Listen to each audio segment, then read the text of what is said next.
right, garden friends, it's another day and we're back in this bed, this raised bed area. And so I'm gonna go ahead and plant up 3 varieties of onions, red, yellow, and white.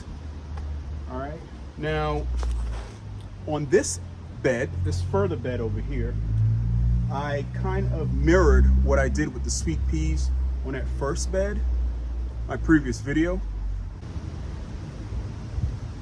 I'm hoping to have kind of like a tunnel effect with the sweet peas, hopefully. That's my intent, so we'll see what happens. We're due to get a lot of rain within the next hour, so amongst all the other chores that I'm doing, I'm trying to make sure I get this done before the rain gets here. And hopefully the sweet peas can get some good watering as well. All right, so first things first, I'm gonna go ahead and clean this bed out of unwanted plant material. I've got an eggplant right there from last season, and well, mostly clean. It's already mostly cleaned out. I've got an eggplant and an old Tabasco plant, which I let the roots decompose in the ground, in the raised bed, so that all the organisms that are under the soil can eat away at that, so that I have active soil for when I put these onions in. So yeah, let's go ahead and take care of that real quick.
So I can't stress the importance of getting nutrients into the first 5 to 8 inches of the soil layer. It's really crucial because a lot of those microbes and other soil organisms are pretty hungry, right?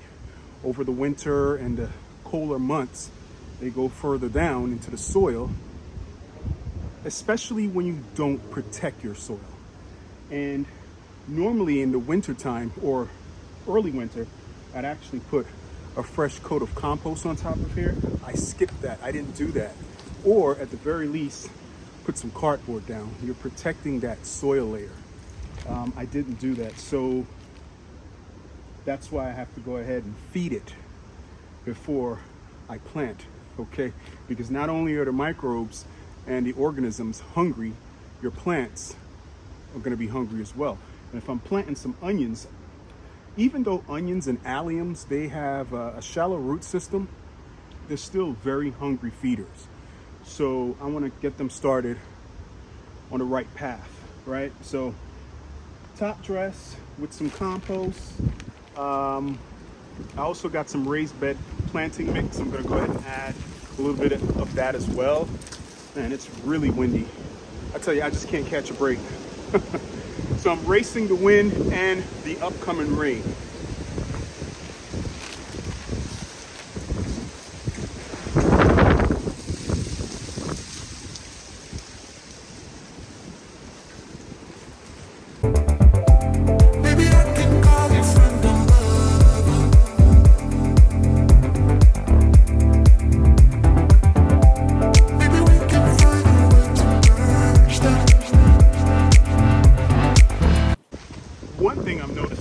lot of compost that's sold and commercially, you're getting a lot of junk added to your compost. This adds weight, all right? This adds weight to your compost or to your bag product. And in turn, you're paying for it. So right here, I have a chunk of wood. It looks like treated lumber, actually. So that's unacceptable. I'm definitely gonna say something to Black Cow and probably get a credit or something like that. But it's important to mention these things when you see them. I'm also going to add a little bone meal to this edge right here, which is where I have all my sweet peas, and then I'll water that in.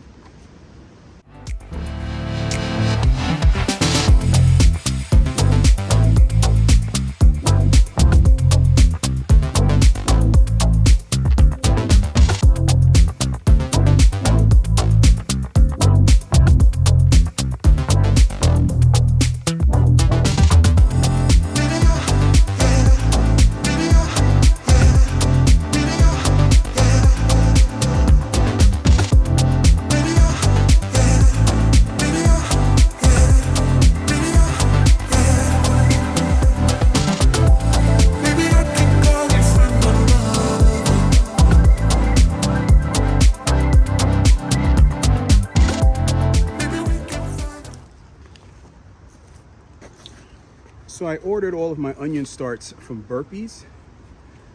I'd rather be without gloves for this part. So I pushed them down roughly 3 inches. All right. They really don't need to go down much further than that. I love the feeling of soil on my bare hands. I gotta remember I actually have a black eye Susan right here. So I just gotta plant around it. But yeah, I go through Burpees, Select Seeds. I like to get my onion starts from online retailers. They usually have a more varied selection. So let's throw a couple of these out. And I like to plant the largest ones, right? It just makes sense.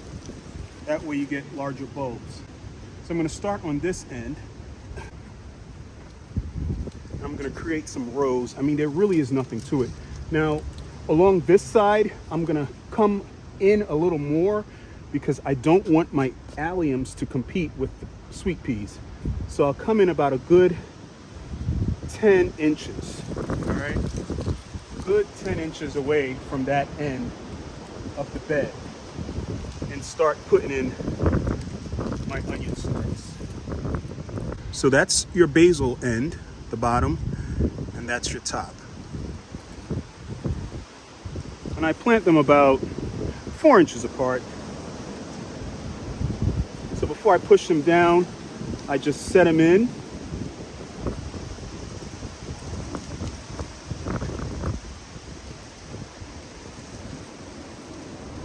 I'm not too worried about having really huge onions.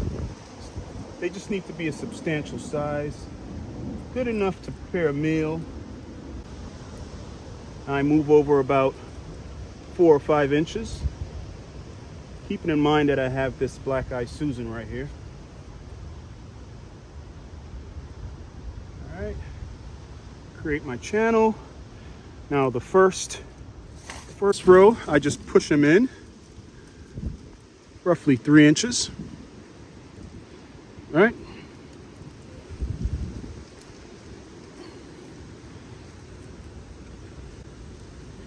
Using my forefinger and my thumb to really create the hole. All right. I'm not pushing down on the actual bulb. I'm using my forefinger and my thumb to create the hole. Cover that up. Yeah, that wind is no joke. That rain is coming. All right. Hurry up, AJ, hurry up. I think I might only be able to plant my yellow onions today. Repeat the same thing.